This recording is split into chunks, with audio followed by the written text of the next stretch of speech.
only place for everything Vikings. 6, 1, 2, Vikings. Welcome back to the 612 Vikings podcast. I am Dustin alongside Drew, aka Skull TV. And guys, do we have some news for you?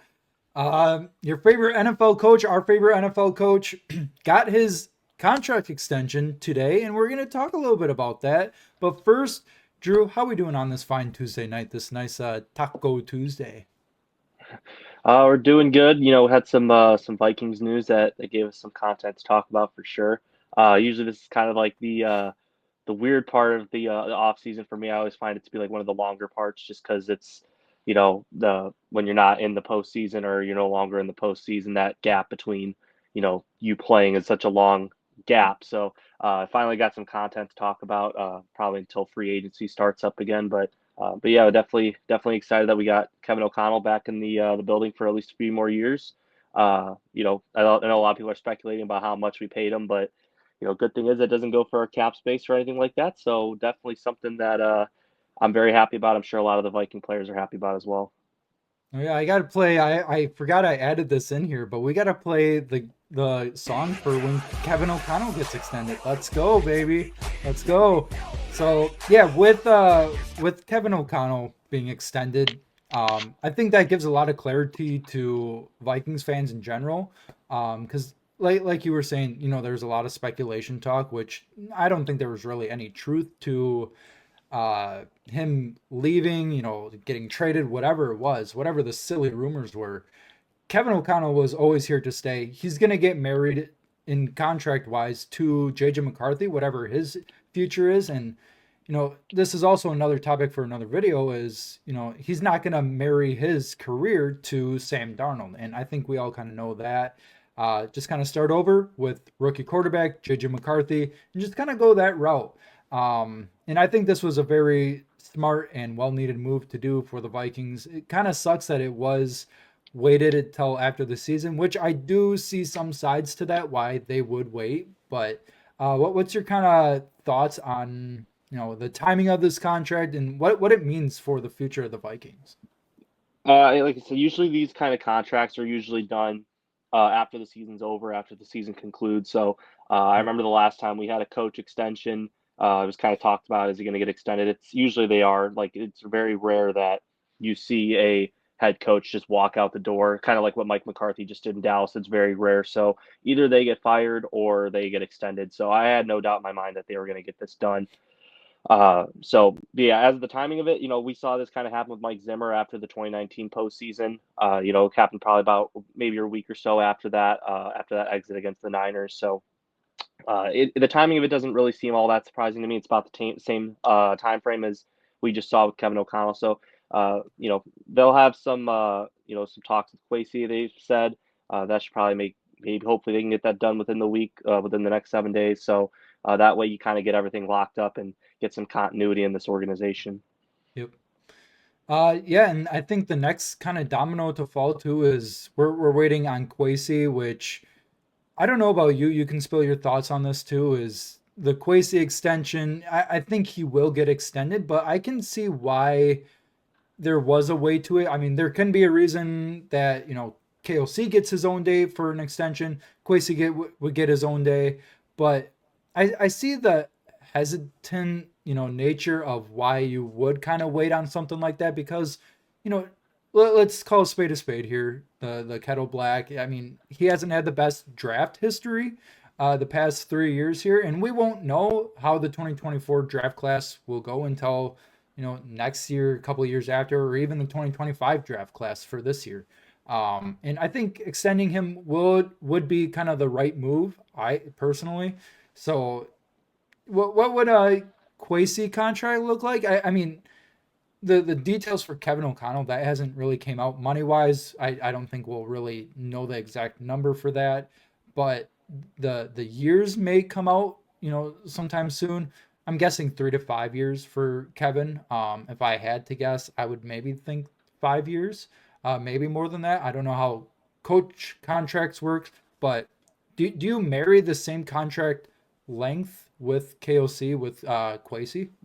Yeah, you usually try to match those up just because in case, God forbid something were to happen, like let's say shit hits the fan, you got to start firing guys. It's a lot easier to fire or let go of a guy once they have a certain amount of years left and they're matched up money wise. So you can just pay it all at once versus having to pay a guy extra or a little bit less. So they'll marry them on the total years. It's just mostly finding a price that works for Kwesi and the price that works for the Wilfs. So I'm not too concerned about it. And I kind of want to go back to your point a little bit about the whole Kwesi draft thing a little bit. I fear it's a little bit unfair to give him a little bit of this hate that he's gotten. Okay, he had 2022. Usually, first year GMs they'll usually have their growing pains. It's pretty rare that a GM walks in the door and they just start drafting out of their mind. So Right. 2022, it's kind of a what do you call it a mulligan year. It was going to come with some growing pains. He's never really done this before. This is the first time he's had this big position going back to 2022. And then 2023, he got guys like Jordan Addison and Ivan Pace Jr. and Mekhi Blackman, all of which are, quality starters on this team when they're all healthy and ready to go. So, I mean, I don't think 2023 was that bad. And then kind of going to 2024, people are trying to say that, oh, well, they should have taken Jared Verse, but Dallas Turner hasn't really played. It's kind of hard to play when you have two all-pro caliber edges playing on that Pro side. So, bowlers. yeah. Yep. So, even with that pick too, I know there was Byron Murphy, there was some steam that they were interested in him as well, but he was already gone by that pick that the Vikings had that trade up with the Jaguars with. So, uh, there really wasn't anyone else that they could have drafted that would have been a position of need, in my opinion, especially on the defensive side of the ball, maybe on the interior. So I think Dallas Turner was a fine pick. Just give it a little bit of time. I always point out to Cam Hayward, he didn't really start until the first couple years into his rookie contract. So just kind of give it some time Right. and just see how things go. And then obviously JJ McCarthy, you can't really control injuries. Kyrie Jackson, he ended up passing away. But the guy that gets kind of underrated Will Reichard. He had a really underrated season. Started off really hot. It looked like he was going to be putting up a rookie Blair Walsh season. Looked like it could have been an all-pro caliber season until he had the quad injury. So, we'll kind of see how he goes in the next year. But that's definitely some hope that you have at the kicker position, and one less thing you have to worry about. Viking fans with kickers. So, I do think it's a little bit unfair to say that he's had a bad draft class, but maybe see how this one goes in this upcoming season. So, uh, like I said, I think you got to match it with Kevin and Kwesi. So if Kwesi Yeah. is a guy that he tends, let's just say he goes and he's not doing the best in the next couple of years, well then you can maybe look at changing things up, letting him go, and then keeping Kevin O'Connell around. So, like I said, I think it's just kind of an unfair assessment, just kind of given the assessments that we've been given or the narratives around him. So that's just all I kind of wanted to put my 2 cents on that. So Yeah, and like I said before, you won't really know how guys are until 2, 3 years later into their career because you got to have development and stuff like that. So I think a safe one to say, not to name names, but Ed Ingram, I mean, I would say he's a miss. A lot of that 2022 draft really wasn't, I guess, necessarily hits either, but 2023 was a little better. 2024 looks promising, with JJ McCarthy, Dallas Turner, and the rest of the draft class too. So free agency, he's been hitting really hard on free agency too. I like his free agency picks the past couple of years, especially this past year. We'll see what he does this year. Will he fix the offensive line with a guy like Trey Smith, whoever else, bringing in some corners or whatnot, whatever he has planned, we will see. But kind of going off of Kevin O'Connell's contract too, the thing with Ben Johnson, he's getting a head coaching gig with the Bears, and we can elaborate on this a little bit too. But with him, I think it's the way that the Wilfs, I feel like they structured this was let him get the head coaching gig first, and then kind of not base your salary or anything off of that because he's a first time head coach, but just kind of see where the market goes after that. Because I don't think they're really looking at what Ben Johnson gets paid, as a rookie head coach or anything, but just kind of see where that lays and falls. You got Ben Johnson to have his day, you get KOC to have his day, and then whoever else, down the road here.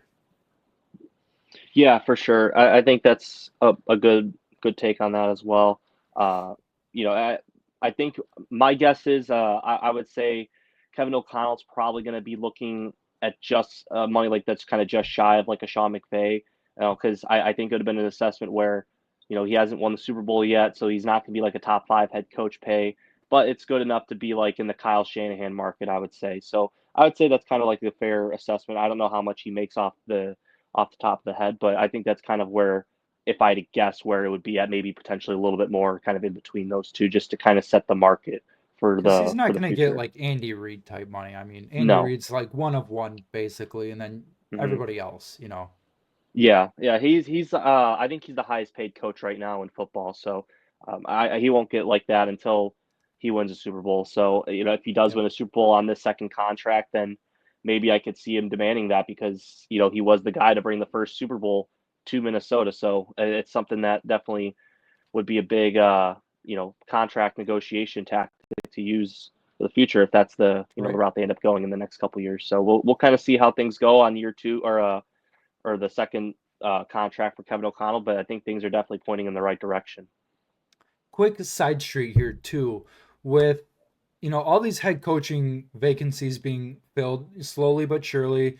We got guys like Ben Johnson taking a job. We got the Patriots. Mike Vrabel. I think all that's left is what Jets and Saints really to really keep an eye on. And Aaron Glenn looks like he might either pick the Jets or the Saints, right? Yeah, Are those yeah. the two? Yeah. Okay. So, and then all we really have to worry about is Brian Flores. Is he going to take a job, or one of those two, or both of those gigs going to be filled, and then we get another year of Brian Flores? Which would be preferable, honestly, to I think every Vikings fan, if everybody has a brain. But what do you think? What do you, in your crystal ball, do you see Brian Flores staying, or do you think he'll take like a Jets or Saints job? It's kind of hard to say right now, but I do think that it's trending in the direction that he is going to stay with Minnesota for another season. I think the big Hmm. domino was the Chicago Bears one. With Ben Johnson going into Chicago, I think that was a big hole. I think Brian Flores probably would have been their number two option had Ben Johnson gone to the Raiders. I Yeah, don't really see him going to the Jets. It sounds like Aaron Glenn's going to be going there. It sounds like he's the favorite for that job. I don't believe the Saints or the Raiders or the Cowboys or anybody or I think Jacksonville's the only one that's left. So and they just brought in Jacksonville. some other they just brought in some guys for a second round of interviews and Brian Flores wasn't one of them. So I do think that he's going to stay another year and we've been kind of saying that this whole litigation thing, him suing Stephen Ross in the NFL, it's something that owners notice, and it's a big distraction that for a team that could see it as a distraction, they have to deal with that, run a team, and that you're basically having to sue your new owner because if let's say that Brian Flores wins, all that money. So if the NFL has to give him X amount of dollars, that X amount of dollars, as we learned from the Sunday Ticket fiasco or entering this year, the payout is divided between all 32 owners. So essentially, if Brian Flores were to win against his lawsuit against the NFL, his owner has to pay him even more than what he would already be paying Oof. on his head coaching salary. So I do think that's the reason why that he hasn't gotten the head coaching job. They'll interview him. He'll definitely get the interviews, and I think a lot of that is because of the Rooney Rule, just because of his, Right. of a guy who's a minority. So it fulfills that. So it fulfills that, and then it also doesn't get into like weird optics or narratives saying, well, who's this random Joe Schmo that you're hiring that's a minority because you already know who you're hiring. So it makes it look like it's a little bit more realistic with the hiring process. It doesn't raise too many eyebrows, red flags, or anything like that with the fans. So I do think that he's going to stay for another season, and it sounds like Josh McCown's going to be staying for another season as well. I Which think is good. yeah, I think it sounded like he was going to get a nod for the Patriots OC job along with Grant Udinski. He's the assistant quarterback coach for the Vikings. It sounds like he might be staying. Potentially, I think the only one left is really Seattle, but I don't think that he's Yeah. getting hired there right now. I think they've kind of got some eyes on some other people. So it would be nice, if we can retain this coaching staff for another season. Give that continuity for JJ McCarthy next year. I think that'd be really really big going into 2025. Now, still talking about the offense too. A guy like Wes Phillips, I don't know why he doesn't really get a lot of head coaching looks, because I know KOC was kind of in the same boat as Wes Phillips is now with the Rams. I mean, Kevin O'Connell wasn't the actual play caller in LA, Sean McVay was. And then here in Minnesota, KOC's the play caller, but Wes Phillips is technically like the OC, kind of overseeing the offense. What's kind of the deal with Wes Phillips? Why isn't he getting any head coaching, looks or anything? Or I don't know how long his contract is here, but it's got to be on the last year or two with that, right? Yeah, I think the reason why he's not getting looks is because if you remember from, I believe, a year or two ago, he had the DUI incident where he got arrested. And I think that's another thing too. It's kind of Yeah, for a head coach, it could be a distraction. I know we just kind of saw it with Andy Reid in Kansas City with his son and how much press that got for just being his son, not even him himself getting it. So I think that's the reason why is they don't want somebody like that. It's kind of similar to like what Eric Bieniemy was from a couple years ago. right. When he has all this I don't say criminal background, like it's a serious like a serial thing or it's repetitive. I do think this was a one-time thing with him, but it is something that owners notice. I think Todd Downing, another former Viking coach, was the OC for the Titans. He had another one too. He ended up getting fired for it, but I think he was already kind of on his way out anyways. So I think with that, it becomes a distraction for teams. And when you're supposed to be the leader and you say, hey, don't do this off the field, you gotta keep your head on straight off the field. But it's like you can't really Yep. do what you preach, and you're doing this. So it could lose a locker room pretty quickly if he does do something like that. So I think with him having that OC kind of role, it's one of those things where he's not like the leader of the locker room, but he's got his fingerprints on it. So I Right. think that's the main reason why that he hasn't gotten any looks for being a head coaching job. Sure. Well, before we head off here, I think we're both excited that KOC finally got that contract extension. It's kind of like the JJ, Justin Jefferson extension that we got last year. We all knew it was coming. There was no real merit to these trade rumors or anything like that. It's just more of like a sigh of relief that it finally got done. And I think we're all happy as Vikings fans with KOC and what he's done. Yeah, you could take a look at his playoff record. That's not great. You would like to add to that where we have a win or two in there, but you got to take it in context too, where the first year you get bounced by the Giants and your defense wasn't great. Kirk checks down, ends your season that way. Yeah, it's not great, but that's what it was. And then you take a look at about a week and a half ago now versus the Rams, where you have Sam Darnold. You kind of tricked him up. You kind of overachieved with Sam Darnold, and he was the reason why he lost games. The Vikings losses were, I don't want to say all because of Sam Darnold, but a heavy weight to those losses were Sam Darnold. Over half the reason why. So with that said, Drew, do we have any final statements before we hop off? No, I just think right now we're looking ahead towards free agency. I think the big thing is just kind of keeping track of potential cap casualties. I know there's some Mm-hmm. big names out there that potentially could be on the free agent market that could help out the Vikings, specifically on the defensive side of the ball. That would be one, and then I think there's a lot of good guards that you can get in free agency as well. So we can talk about that more on our next episode of guys that we might be interested in, and maybe put some potential draft prospects that we could look at with our 4 draft picks that we're going to be having. One being the Kirk comp pick. So I think that's kind of the next step is just kind of scouting the free agent market and see what's kind of out there. Yeah, for those of you that are still watching to this point or listening, go on our YouTube, or if you're on our YouTube, comment down below who you guys want in free agency for the Vikings. Give us a list of like 5 to 10 people that you guys are wanting the Vikings to sign, and we'll take a look at those guys too. We'll make our own list and kind of compare and contrast and kind of go from there. So, with that said, KOC finally staying in here in Minnesota for a couple more years at least. Like we said, we don't know the years or amount quite yet, but yeah, we'll see you guys in the next episode. Skull Vikes, and KOC is here to stay.